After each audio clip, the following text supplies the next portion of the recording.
In this video, I will navigate you through the process of how to force restart an iPhone.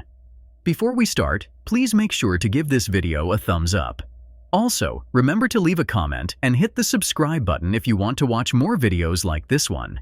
If you've ever encountered a freeze, an unresponsive screen, or some other unexpected behavior on your iPhone, a force restart might just be the remedy you need. It's like giving your iPhone a little jolt of energy, often clearing up those temporary glitches in the process.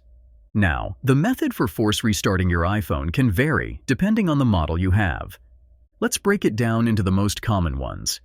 If you have an iPhone 8 or later, including models like iPhone X, XR, XS, 11, 12, 13, and 14, the process is simple. Just press and hold the volume down button along with the side button simultaneously.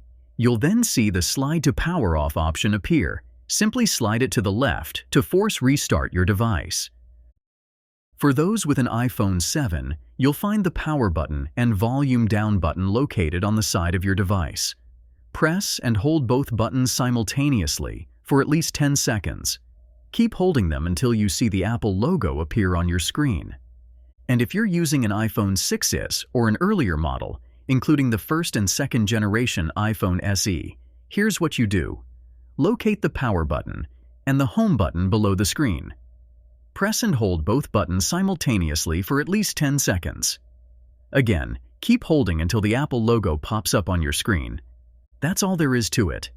Now you know how to force restart your iPhone running iOS 17. If you found this video helpful, don't forget to give it a thumbs up and subscribe to my channel for more tutorials like this. Don't forget to turn on the notification bell so you never miss an update.